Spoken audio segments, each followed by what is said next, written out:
Hello friends, let's start today's video by doing a simple activity. Now here is a circle with center O and AB and CD are two chords which are of equal length.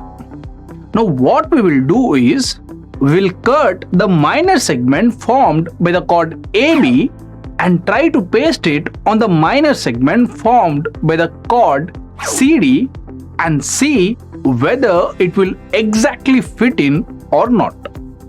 So we can clearly see that they exactly fit in with each other.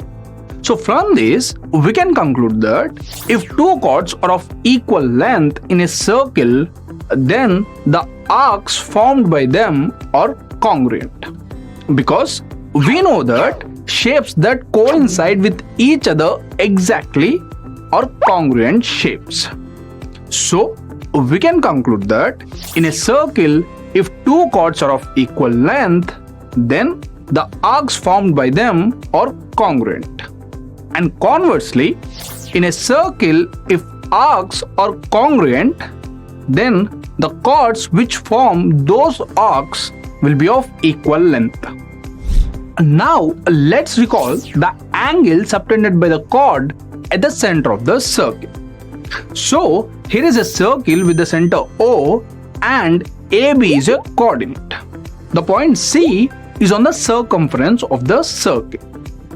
Now the angle subtended by the chord AB at the center of the circle is the angle AOB. We have already learnt about it.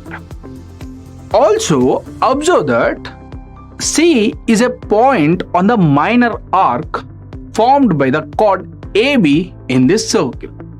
Now in this situation, if we remove the chord, is the angle AOB still the angle subtended by the chord? If you observe carefully, the angle AOB is also the angle subtended by the arc ACB at the center of the circle. So from this, we can understand that even an arc can subtend an angle at the center of the circle. We know that equal chords subtend equal angles at the center of the circle. We also saw that equal chords form congruent arcs. Now, from these two statements, we can conclude that congruent arcs subtend equal angles at the center of the circle. As we have understood the angle subtended by the arc, in this video we will try to establish a relationship between the angle subtended by the arc at the center of the circle and the angle subtended by the arc on the circumference of the circle. This relationship is quite beautiful. To find this relationship, we have to consider three cases. In the first case, the angles will be subtended by a minor arc. In the second case, the angles will be subtended by an arc which will form a semicircle. And the third case is about the angles formed by a major arc. In all these three cases, notice that P and Q are the endpoints of the arcs, and O is the center of the circle, and A and B are the points on the respective arcs. Observe that in the first case, the arc PBQ will be a minor arc. In the second case, it will be a semicircular arc. And in the third case, the arc PBQ is a major arc. We will prove all these three cases at once. For this, we have to perform a small construction, which is joining the point A and the center of the circle O.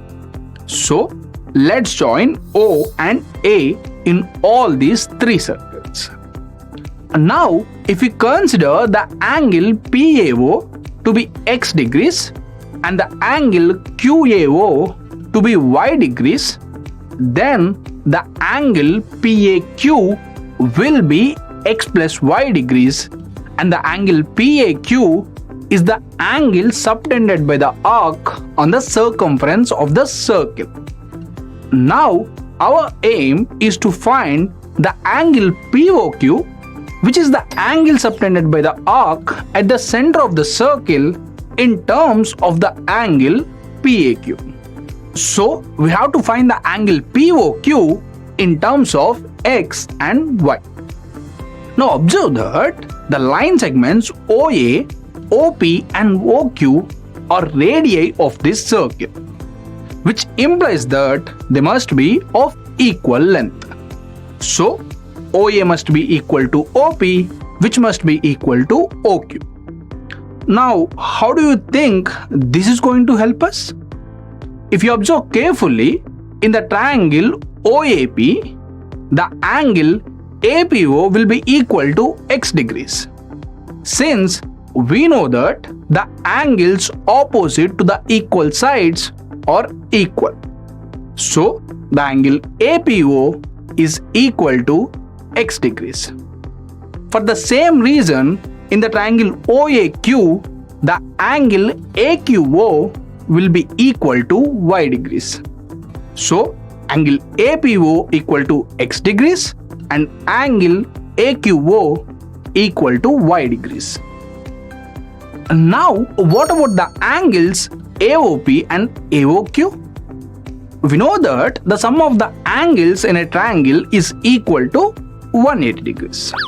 So, 2x plus angle AOP should be equal to 180 degrees and 2y plus the angle AOQ must be equal to 180 degrees, which implies that the angle AOP is equal to 180 degrees minus 2x and the angle AOQ is equal to 180 degrees minus 2y. Now let's find the angle POQ. We know that the angle AOP plus the angle AOQ plus the angle POQ is equal to 360 degrees since they form a complete angle. So 180 minus 2x plus 180 minus 2y plus the angle POQ is equal to 360 degrees, from which we will get the angle POQ equal to 2x plus 2y, which is nothing but 2 times of x plus y. So we finally found the angle POQ in terms of x and y. Observe that x plus y is nothing but the angle PAQ. So therefore the angle POQ will be twice the angle PAQ, which implies that the angle subtended by the arc at the center of the circle is twice the angle subtended by the same arc on the circumference of the circle. And this is the beautiful relation that we've proved today. In the third case, that is in the case where the angle is subtended by the major arc, we have to make an important observation. That is, the angle subtended by the major arc at the center of the circle is the reflex angle POQ. So while solving problems, keep this thing in mind.